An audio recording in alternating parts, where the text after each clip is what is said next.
Allah, jamaah salat subuh Masjid Raudhatul Jannah Wisma Permai, semuanya yang dirahmati Allah, diberkahi Allah, wabil khusus jajaran pengurus yayasan dan takmir masjid.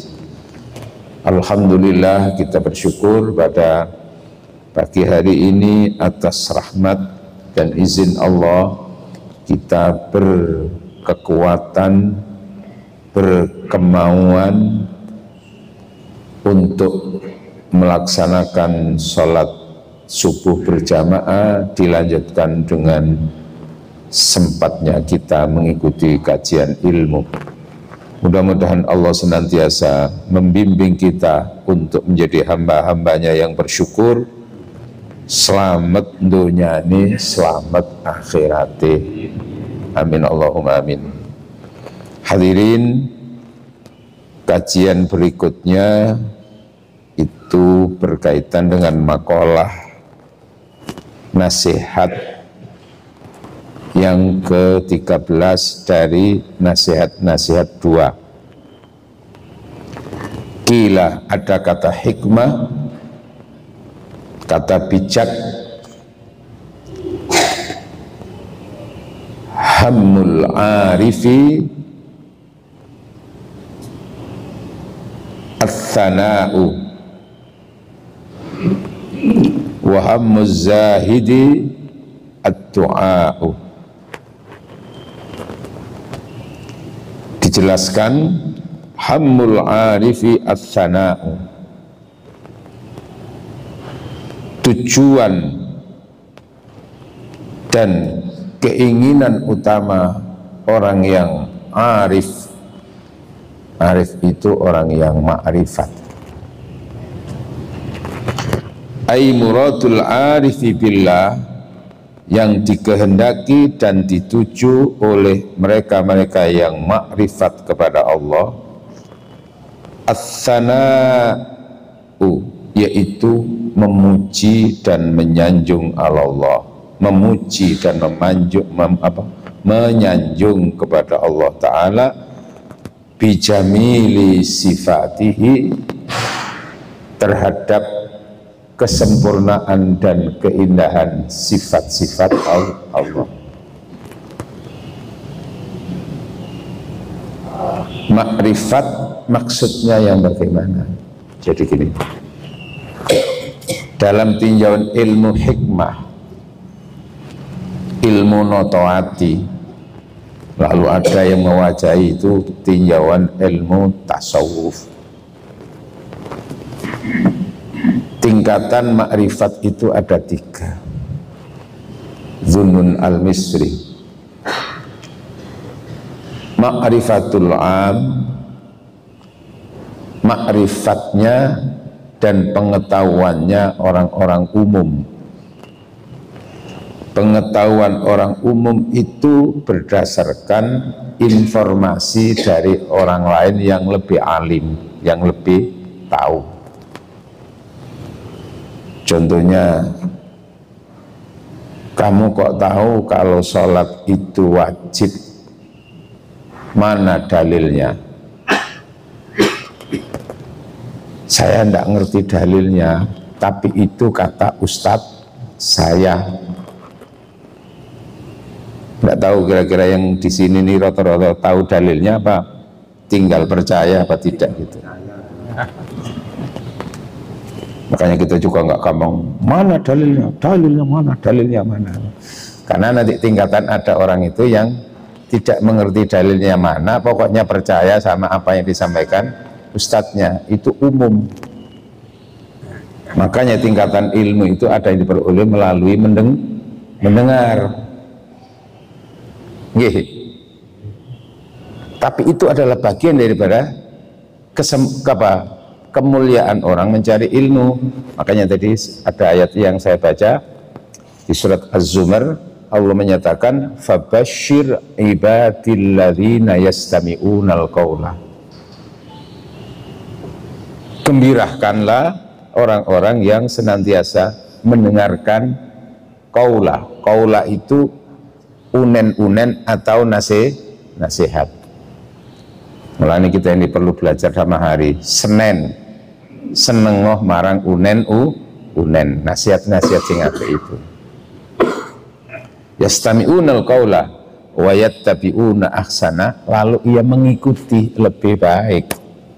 Setelah mendengarkan, dapat nasihat, diimplementasikan, diaplikasikan untuk lebih baik. Nah, gitu. Jadi tahunya dari mendengar. Kamu kok tahu kalau kelahiran Rasulullah tanggal 12 Rabiul Awal? Mana keterangannya, mana bukunya? Saya tahunya dari ustadz, dari kiai, dari ulama. Aku gak ngerti dalilnya. Umum. Nah, lalu tingkatan yang kedua, ma'rifatul ulama. Tingkatan makrifatnya orang yang sudah dikategorikan ulama, ilmunya itu sudah mumpuni, ilmu dari sisi dalil-dalil Al-Qur'annya mana tahu, kemudian dalil-dalil dari hadisnya juga tahu, lalu Al-Quran ini penafsirannya kayak apa, ada yang menafsirkan seperti ini, seperti ini, seperti ini juga tahu, tinggal dia mau mengambil yang mana. Hadis ini penafsirannya kayak apa, seperti ini, seperti ini, seperti ini, dia tahu. Bahkan dia kemungkinan juga memunculkan ijtihad tersendiri, ulama, sehingga tahu buktinya, tahu dalilnya. Nah, kecenderungan orang seperti ini, kalau sudah tingkatan ulama seperti itu, biasanya tidak sombong dengan ilmunya. Nah, kalau yang tingkatan pertama itu, tadi itu yang pengetahuan secara umum tadi itu, tahunya dari ustadz ini, ya sudah, itu dipercaya. Tapi lalu kadang-kadang karena hanya itu yang didengar, karena itu yang diketahui, akhirnya kebenaran satu-satunya ya hanya itu.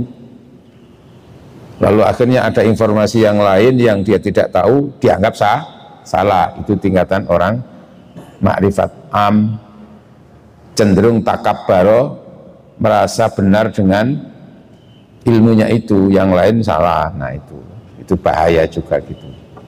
Sementara yang makrifatul ulama, kalau sudah tingkatan ulama, tahu ini, tahu ini, tahu ini, tahu ini, maka akhirnya dia apa? Tawadhu, cenderung dia bersikap rendah, tawadhu, gak gampang nyalah-nyalah, no. Karena tahu ini pendapat ini, dasarnya ini, pendapat ini, dasarnya ini, pendapat ini, lalu dia mau ngambil yang mana, sudah. Ya, contoh aja tentang persoalan sholat subuh kunut apa tidak kunut. Itu kalau orang tahu dasar-dasarnya, pendapat ulama ini, pendapat ulama itu, hadisnya ini, yang kunut hadisnya ini, yang tidak kunut hadisnya ini, tahu, enak. Kan gitu tuh. Gara-gara biasa kunut, terus kak kunut, wah kak sah sholat subuh kak kunut itu. Iya.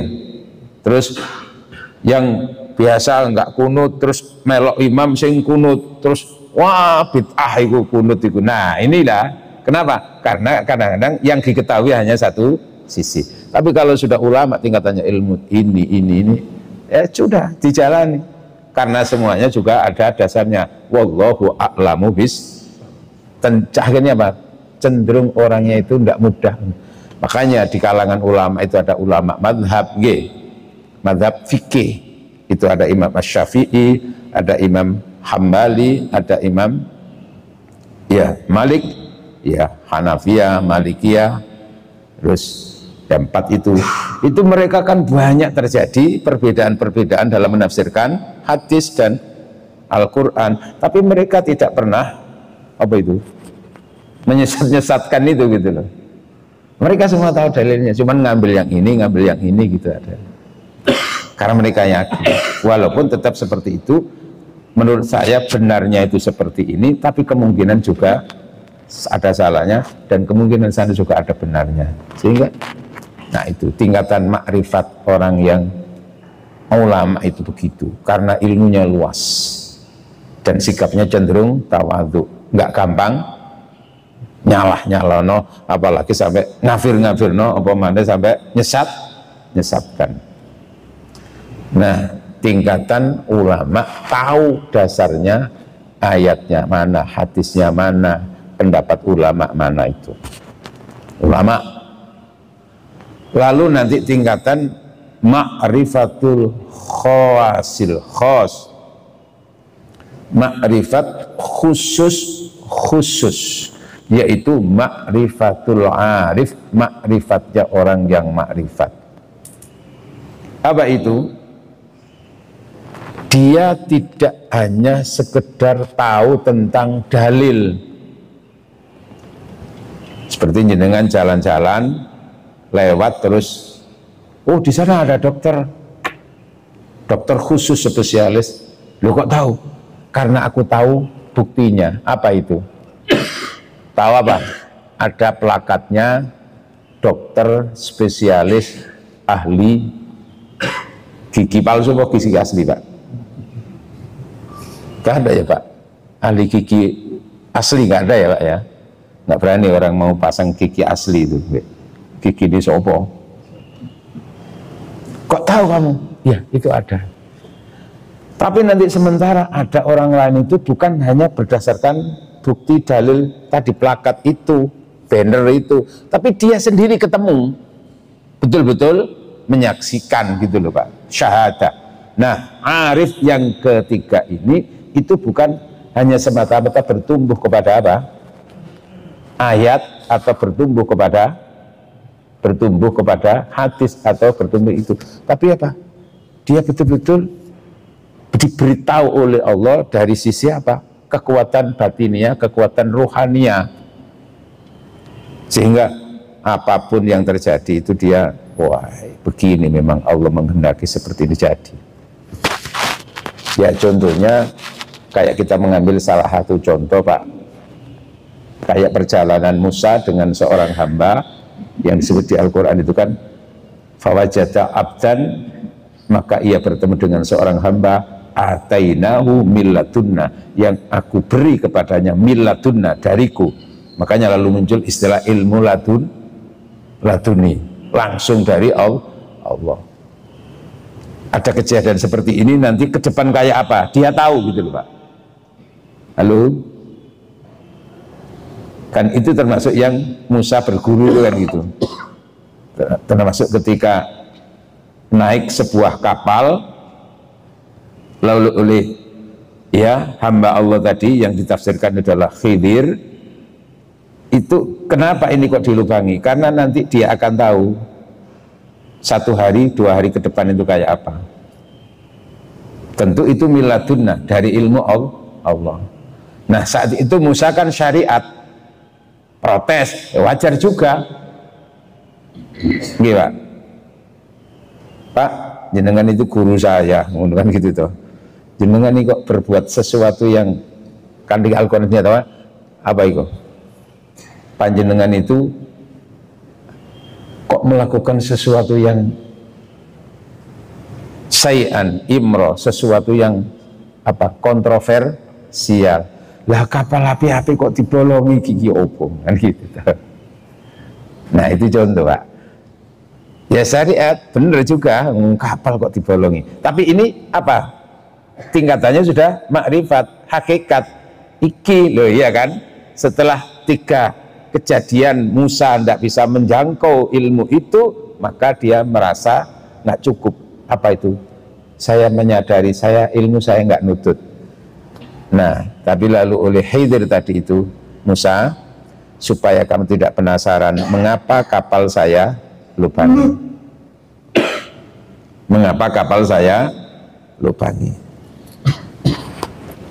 Ammas safinatu fakanat limasakina ya'maluna fil bahri fa'aratu an aibaha wa kana wara'ahum maliku ya'khudhu kulla safinatil wasfa.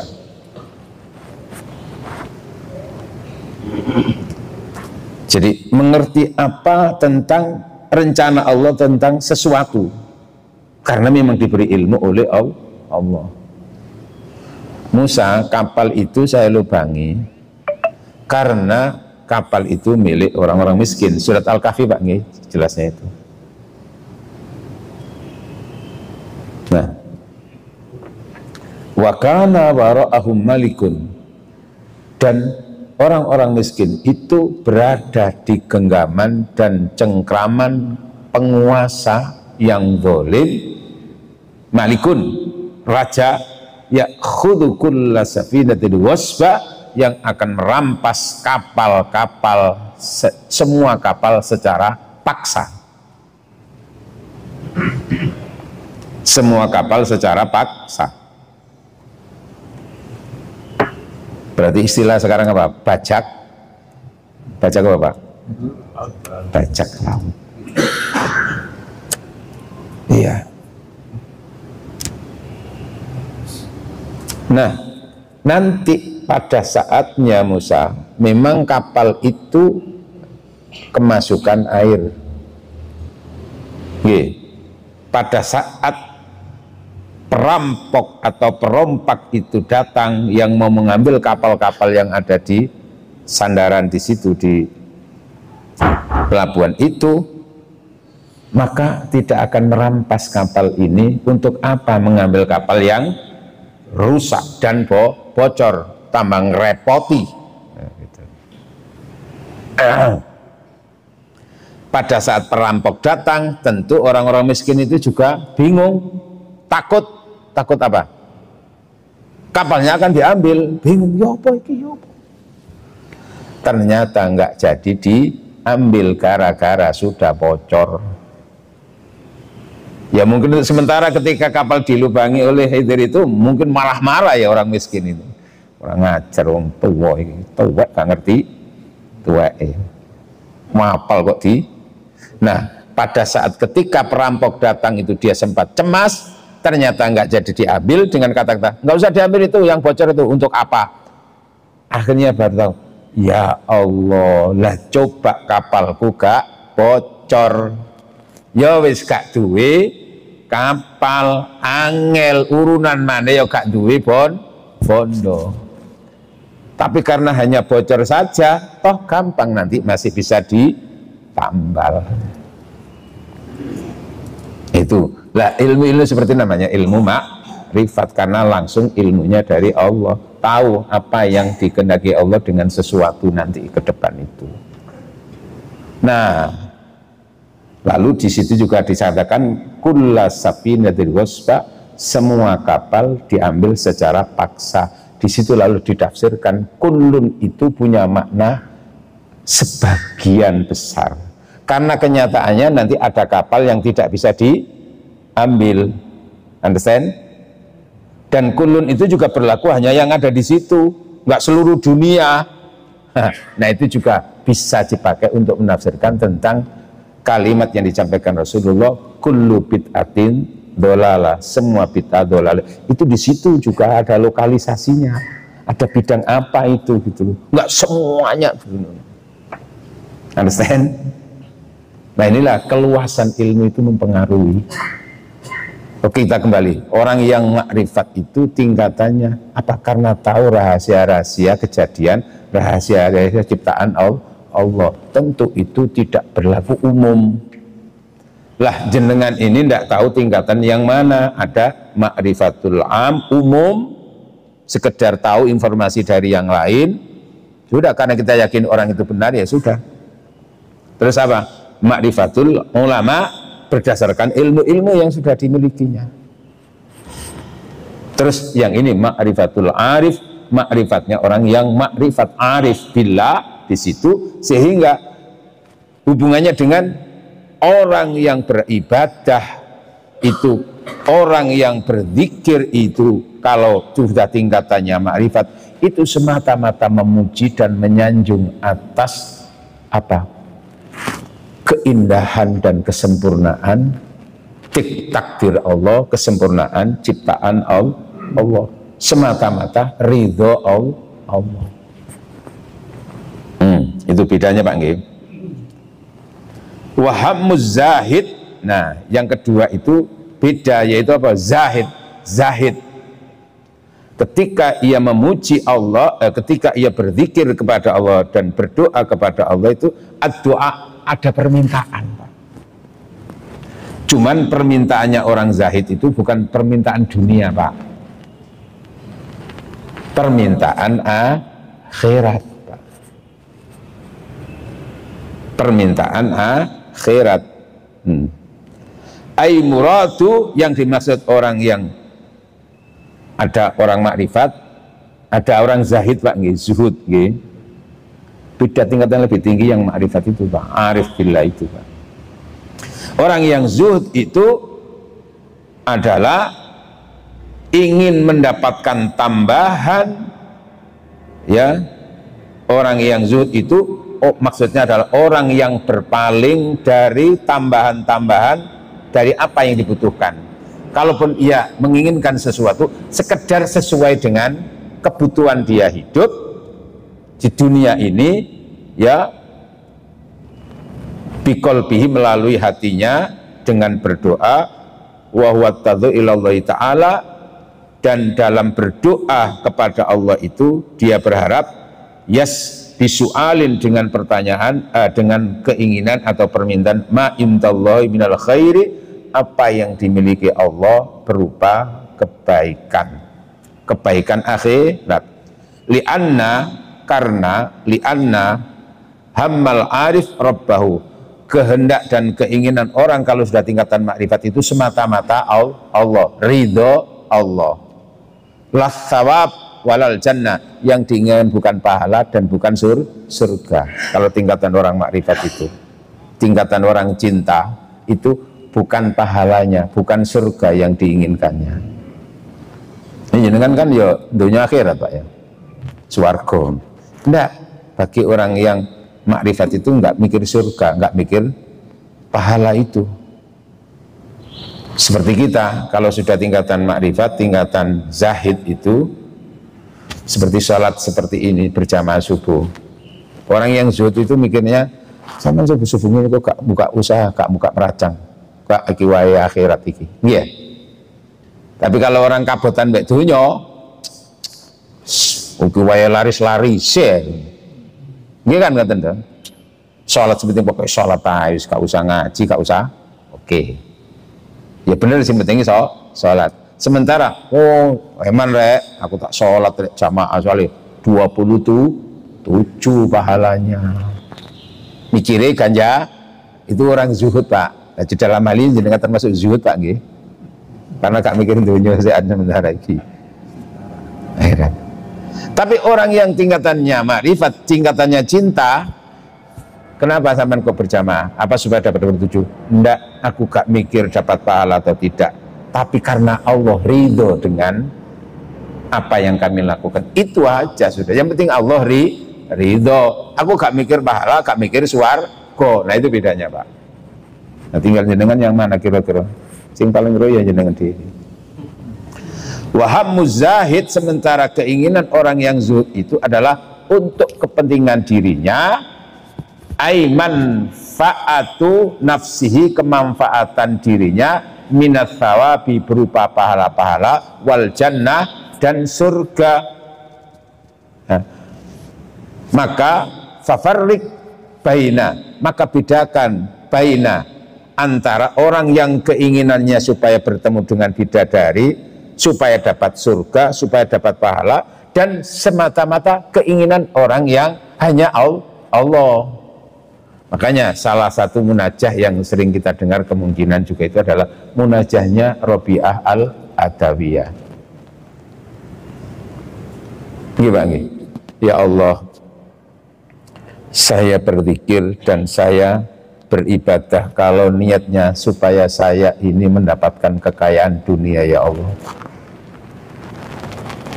maka masukkanlah saya ke dalam neraka-Mu sedalam-dalamnya, ya Allah. Kalau saya itu mikir dunia, dan kalau saya beribadah supaya dapat surga, dapat terbebas dari neraka, ya Allah, maka kunci rapat-rapat surga itu untukku, ya Allah. haramkan untuk aku ke surga kalau aku beribadah karena dapat surga. Namun jika aku beribadah itu semata-mata karena aku rindu bersamamu untuk bisa bertemu denganmu supaya dapat ridhomu, ya Allah, jangan haramkan diriku untuk sewaktu-waktu bertemu dengan dirimu sebagaimana yang pernah kau janjikan. Kan begitu? Kan ada ayatnya, Pak. Ingin tahu, Pak? Di surat Al-Kahfi yang paling akhir itu Allah menyatakan, a'udzubillahi minasyaitonirrajim, faman kana yarju liqa'a rabbih falya'mal amalan sholihan wa la yusyrik bi'ibadati rabbih ahada. Monggo jenengan dicek Pak Yusuf. Orang makrifat, orang yang cinta itu tujuannya bukan surganya, bukan bebas dari nerakanya, tapi tujuannya hanya ingin bertemu dengan Allah, ingin melihat Allah. Kan memang ada ayat menyatakan wujuhi yauma idzin nadhirah. Kekasih-kekasih Allah itu wajahnya nanti berseri. Kenapa? Ila rabbiha nadhirah, karena terhadap Tuhannya ia melihat. Tapi melihatnya yang nggak bisa dibayangkan seperti ketika melihat antara jenengan dengan ini. Pokoknya begitu. Nah, orang cinta itu inginnya gitu, liqa'a, bertemu. Bertemu itu kayak apa? Ya nggak bisa dibayangkan. Tapi pertemuan. Fal ya'mal, maka beramallah amalan sholihan, amal yang soleh, wala yusyrik, dan di dalam beramal soleh itu jangan sertakan apapun selain Allah. Yes, gak mikir supaya dapat pahala, gak mikir supaya dapat surga, gak mikir supaya dapat dunia, enggak apa. Pokoknya itu maksudnya begitu. Apalagi menghamba kepada selain Allah, teman-teman itu enggak. Jangan sertakan, terus murni semata-mata pokoknya ridhone Allah. Dan insya Allah jangan kesini ya semata-mata dari ridhone Allah kan. Terus gak mikir pahala kan buatan toh, mikirnya pokoknya kiri dari Allah. Terserah mau untuk sarapan apa gak sarapan, gak mikir. Tapi ini gara-gara biasa ngaji terus barang ngaji lali panitia gak sarapan, yo gak kecewa Pak. Aku yang cari bukan sarapan kok. Iya, alhamdulillah. Nah ini tidak tahu ada apa nggak ada ini. Oh no, yo alhamdulillah, karena ini juga semata-mata juga rezeki dari Allah. Ini juga diridhai oleh Allah, karena siapapun orang yang menerima sodako itu juga diridhai oleh Allah. Kalau menolak sodako juga malah kenapa menyebabkan yang sodako juga geloh, maka menggelohkan orang. Allah menggelohkan orang itu, mengecewakan itu juga tidak baik. Maka aku menerima semua juga karena dalam rangka ridhonya Allah. Alhamdulillah. Nah, kan jenengan sangat bayangkan Pak, panitia sudah nyiapkan mulai kemarin persiapan apa itu sarapannya nanti. Terus jenengan semuanya nggak mau ada sarapan Pak, pulang semuanya Pak. Kira-kira sing nyiapnya ya Pak? Ya Allah, sak masjid kan sing gelem sarapan lagi lah medak. Apa medak? Apa ya kira-kira tambah seneng aku tak entekno dhewe ngono ta.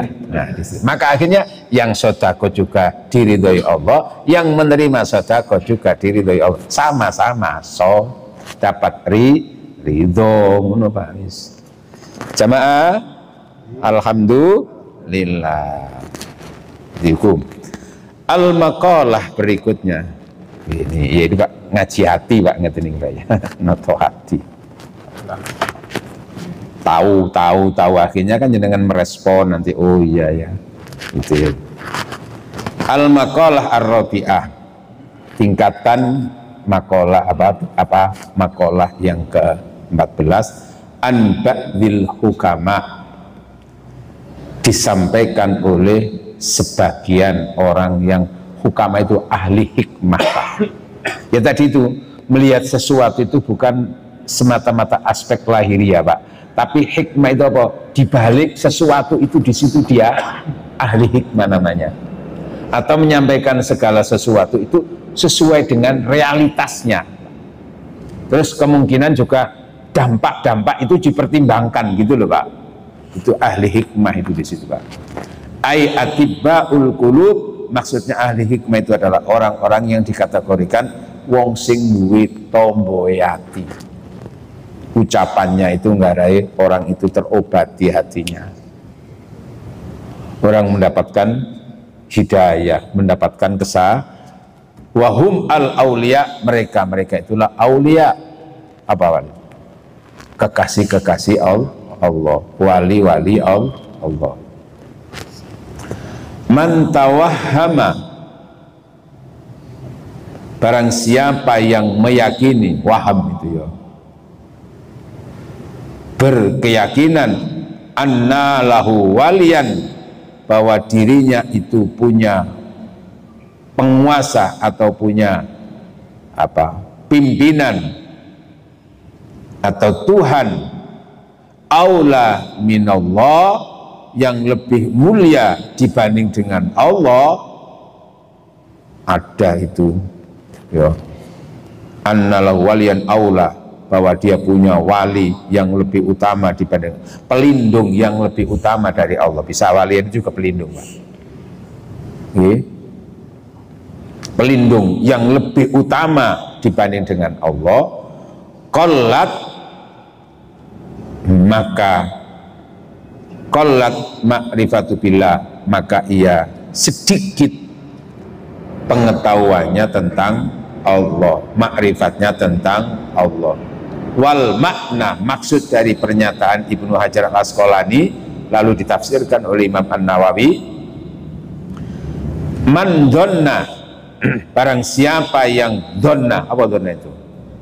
Menduga dan meyakini anna lahu nasiron, bahwa dia itu punya nasiron, penolong yang diandalkan, aqrabu minallah, yang lebih dekat dibanding dengan Allah, wa aktsara nusratin, dan meyakini lebih banyak pertolongannya dari orang yang menolongnya tadi itu dibanding dengan Allah, fa innahu, maka hakikatnya orang itu lam ya'rifillahi ta'ala, hakikatnya orang itu tidak makrifat, tidak mengenal Allah. Bahaya nanti itu nggih.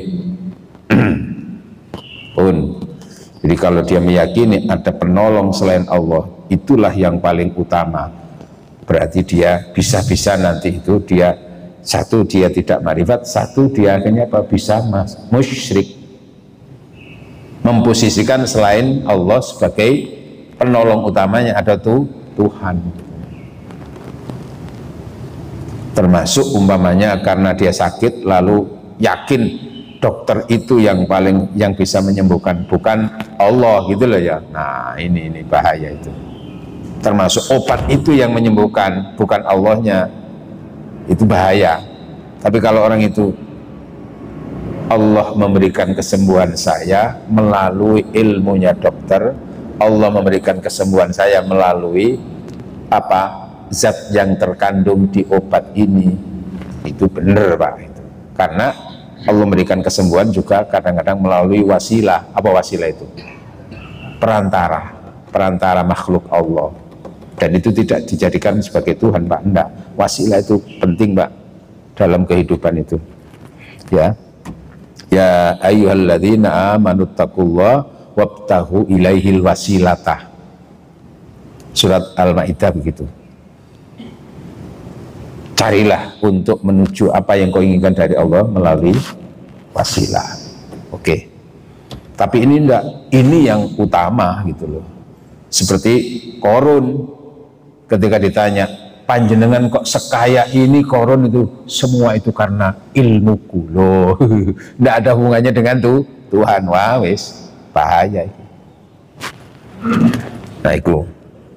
Kemudian tadi barang siapa yang meyakini bahwa ia punya penolong yang lebih kuat, lebih utama dibanding dengan Allah, maka orang itu berarti tidak punya makrifat, berarti tidak punya keimanan kepada Allah.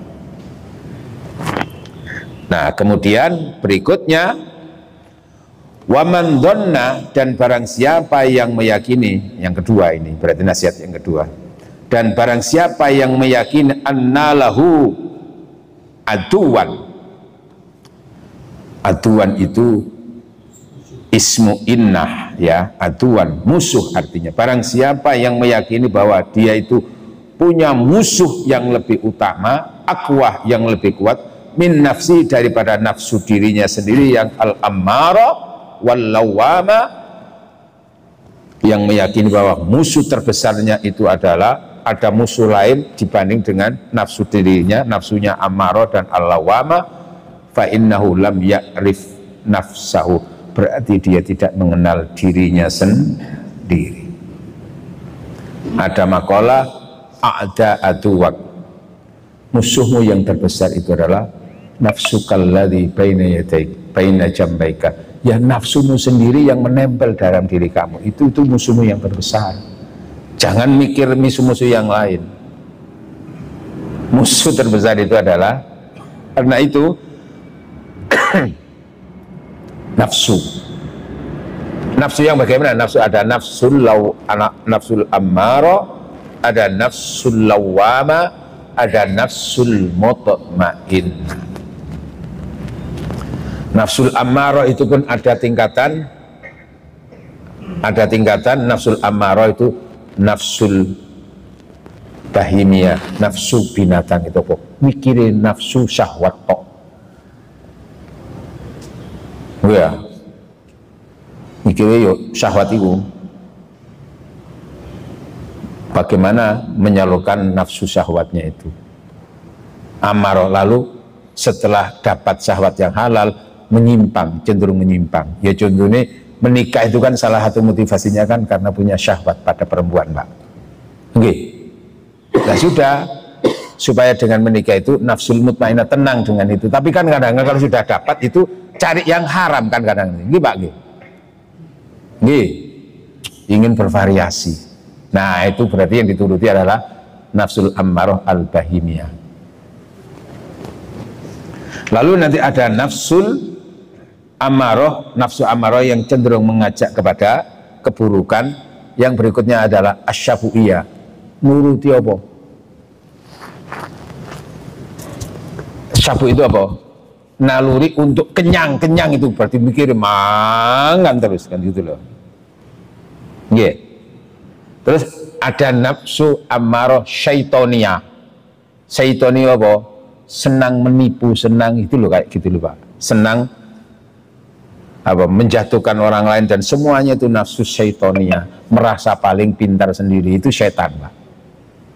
Makanya iblis itu kan sebetulnya orang yang paling beriman kepada Allah dan ilmunya paling tinggi, tapi karena ia sombong dengan ilmunya maka diusir dari surga. Nah, itu nafsu syaitoniyah, ammarah syaitoniyah. Nah kita ini yang perlu dihindari ya tadi itu, baik itu nafsu binatang syahwatnya tadi itu, terus nafsu apa, syaitoniyah, nafsu yang ketiga tadi apa itu, cenderung untuk mikiri panganan, nah gak peduli halal haram, pokoknya sementing resiko kumpul. Nah ini bahaya, itu nafsu. Sementara ada nafsul lawama. Nafsul lawama itu apa, Pak? Ya satu saat itu dia bisa mengoreksi, menyadari, ya Allah, iya ya aku gitu so. Tapi kadang-kadang iya apa? Menikmati dosa kadang-kadang gitu. Tapi kadang-kadang terus apa? Menangisi dosa. Nah jenengan tidak tahu yang mana ini. Halo, mikir ya Allah aku itu sore, tapi kadang-kadang menikmati mana ya wis saya lumayan gitu loh ya. Nah yang diinginkan adalah nafsul mutmainnah.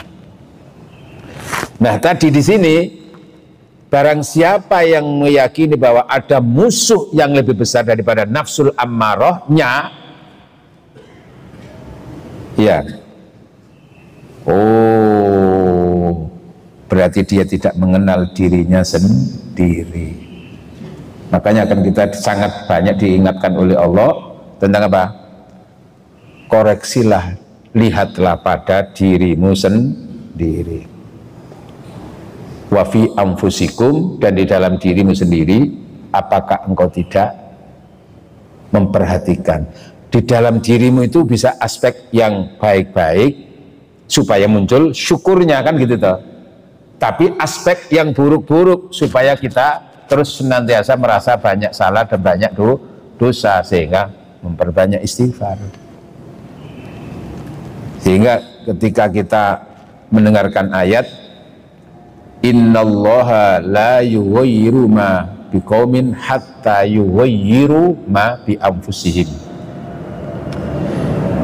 Allah tidak akan merubah apa yang ada pada suatu kaum sebelum kaum itu merubah sendiri apa yang ada pada diri mereka. Nah, ini pemaknaannya itu ada dua, Pak. Yang ada pada diri mereka itu dalam hal apa saja yang bersifat lahiriah itu. Kalau nggak ada perubahan, nggak ada ikhtiar untuk dirubah, ya tetap nggak akan berubah. Kan gitu, Pak.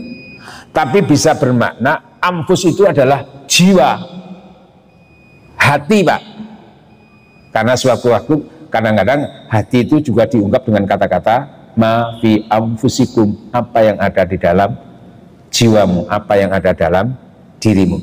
Artinya apa? Selama orang itu tidak merubah karakter dirinya, maka dia akan sulit merubah yang di luar dirinya untuk lebih baik. Nah, itu termasuk nafsunya itu juga perlu ditoto, ditandani supaya apa?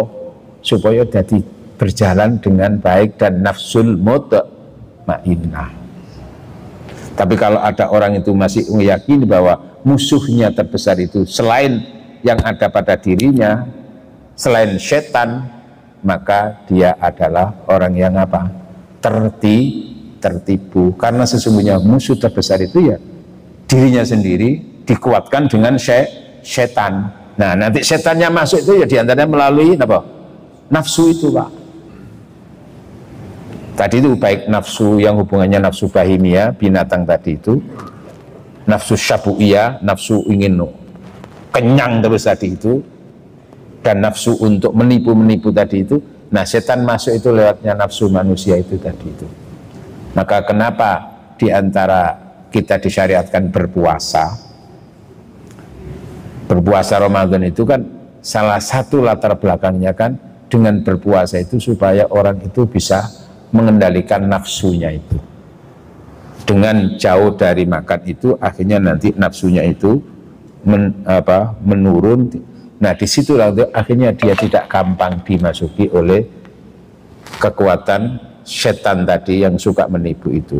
Tapi kalau orang itu warek terus, ya, terus akhirnya apa? Nafsu kebinatangannya tadi itu ini muncul, nafsu lapar, nafsu kenyangnya tadi itu, terus akhirnya di situ setan masuk.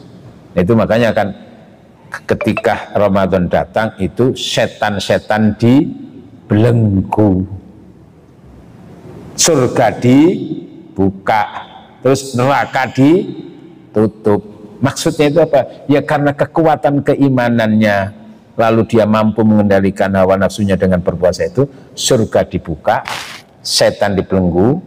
Nah, dibelenggu itu dengan apa? Rantai apa wong setan itu duduk fisik. Kan gitu toh. Ya kekuatan tadi itu loh. Nah, lalu iya kan? Neraka ditutup. Artinya apa? Semangat untuk lebih banyak beribadah itu muncul sehingga seakan-akan apa? Neraka ditutup, tapi yang terbuka adalah surga. Tapi yo kadang-kadang menungso krono gurung sempurna, akhirnya senajan neraka ditutup, kadang-kadang poso-poso itu ya tetap diobrak-obrak. Apa diobrak-obrak itu? Ya itu mau. Karena masih nafsu masih muncul juga, belum tingkatan nafsul mutmainnah. Alhamdulillah. Nah, itu lalu hubungannya dengan firman Allah disampaikan oleh Abu Bakar As-Siddiq memaknai tentang ayat dhaharul fasadu fil barri wal bahri bima kasabat aydin nas. Itu ternyata oleh Abu Bakar As-Siddiq. Kan selama ini kan kita mendapatkan penjelasan ayat itu kan dhaharul fasadu fil barri wal bahri, hancurnya bumi di daratan dan di lautan akibat ulah manusia. Secara lahir kan memang betul. kehancuran di daratan dan di lautan itu kan karena ulah manusia. Itu enggak salah, tapi di sini ada memaknai yang lain. Abu Bakar As-Siddiq, apa itu maksudnya? Dhaharul fasadu fil bahri, qala Abu Bakar fi tafsir, dalam menafsirkan dulu, al-barru maksudnya daratan itu wal lisan, rusak manusia itu melalui lisan, dengan menggibah, dengan apa, memfitnah, gitu kan? Tapi sekarang lagi bisa dimaknai lagi apa? Bukan lisan itu, medsos, Pak. Bagaimana medsos itu menjadi media apa? Untuk menyebarkan hoax, menebarkan fitnah. Makanya Al-Quran menyatakan al-yawma nakhtimu ala afwahim wa tukallimuna aydihim. Ternyata nanti dengan adanya medsos itu, sumber dosa itu bukan melalui mulut sekarang, tapi melalui apa? Tangan, Pak. Fasadu fil bar itu bisa diartikan lisan, lalu diwakili sekarang tangan. Karena kalau lisan itu menyampaikan hanya sebatas apa, Pak? Tapi kalau melalui medsos, Pak, oh, seluruh dunia, Pak. Makanya kita itu harus selektif, Pak, sekarang dengan dunia medsos itu, supaya nggak terbawa arus fitnah itu, Pak. Terus lisan, wal bahri, laut. Ternyata di mana laut itu adalah apa?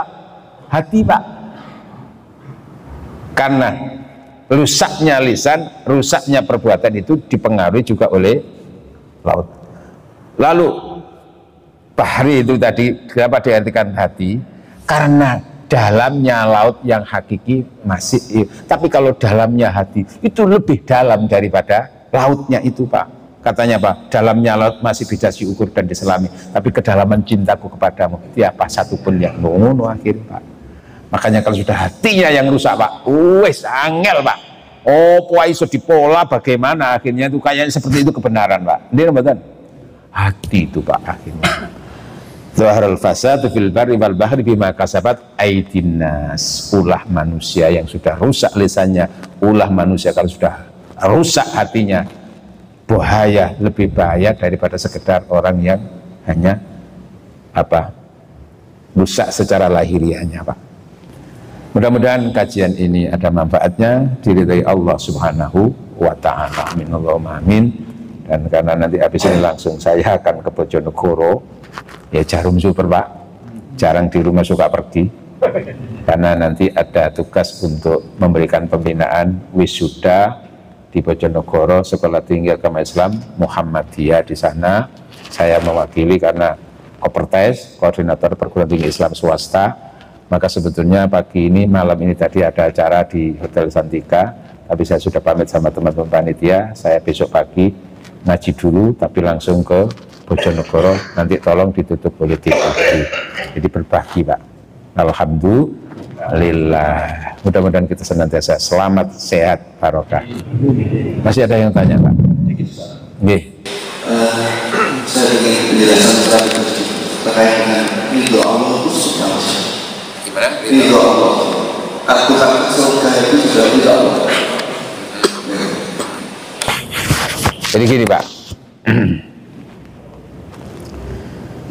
Yang jelas bisa digambarkan begini, Pak. Tingkatan orang makrifat, tingkatan orang cinta, Pak. Jenengan itu umpamanya karena cinta kepada seseorang, terus jenengan itu datang ke rumahnya, nih, Pak. Karena jenengan termasuk juga orang yang dicintainya, ketika datang itu oleh pelayan-pelayannya. Kalau ini pelayan malaikat, pelayan Allah kan malaikat nanti surga itu, Pak. Wildan mukhalladun, juga termasuk bidadara-bidadara itu, melayani. Terus jenengan contohnya tadi, karena cinta kepada seseorang, jenengan datang ke rumahnya. Di situ disuguhi oleh pembantu-pembantunya, diberi makanan apapun. Terus pembantu menyampaikan, mohon maaf, ternyata yang jenengan tuju tidak ada di rumah. Tapi dapat pelayanan, ya wis apa nggih? Kecewa napa mboten? Loh, lah kok mengene tok rek, ya seneng ya ana suguhane, ana ombene, tapi gak kepethuk nggih. Tapi ketika jenengan datang, lalu sudah disambut, ketemu dengan orang yang jenengan cintai tadi itu, senyum, terus bilang, mohon maaf mas, aku gak iso nyuguhi opo-opo ya mas. Ya apa jadi sampean? Gak penting apa nih? Suguhane gak penting, ini gak penting, sing penting pokoknya aku bertemu dengan dirimu. Nah ridho itu yang diinginkan itu bukan suguhan-suguhan, bukan swarga, bukan pahalanya itu, tapi Allahnya itu loh, ridho. Nah tapi kalau sudah ridho, ya mesti semua akan diberi gitu loh Pak. Understand? Ngerti Mbak? Oke, seperti tadi kita sini beribadah ini kan, tadi sholat subuh itu kan ada yang karena supaya dapat pahala Pak, itu tingkatan zuhud kan itu Pak. Aku supaya oleh 27 karena itu investasi akhirat, gitu. Tapi ada apa tujuannya sampean sholat subuh berjamaah itu? Karena Allah ridho dengan itu. Aku gak mikir pahala. Lu ngoten lho Pak. Nah tinggal yang mana aja dengan itu kira-kira? Ya luru-lurunya ya apik Pak. Alhamdulillah karena memang disampaikan oleh Rasul seperti itu. Maka kita nanti akan bicara juga tentang mengukur keikhlasan dalam beribadah Pak. Kira-kira ikhlas kita itu kayak apa gitu loh. Betul nggih? Mulai tetap terus noto hati, belajar dan belajar supaya kita semakin dapat informasi, semakin dapat ilmu. Cukup nggih? Al-Fatihah.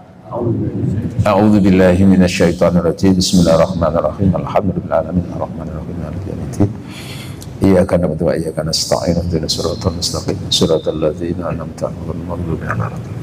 Alhamdulillah hamdan yuwafi ni'amahu wa yukafi mazidah. Ya Rabbana lakal hamdu kama yanbaghi li jalali wajhikal karim wa 'azimi sultanik. Allahumma salli wa sallim ala sayyidina Muhammad walhamdulillahi rabbil alamin. Allahumma salli wa sallim ala sayyidina habibil mahbubi syafil ilali wa farjil qurabi wa alihi wa sallim.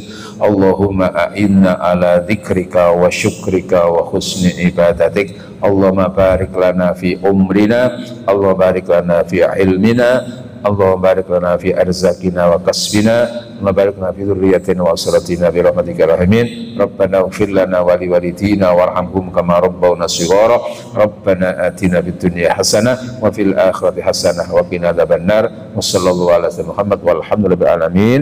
Subhanakallahumma wa bihamdika asyhadu an la ilaha illa anta astaghfiruka wa atubu ilaik. Wassalamualaikum warahmatullahi wabarakatuh. Waalaikumsalam warahmatullahi wabarakatuh.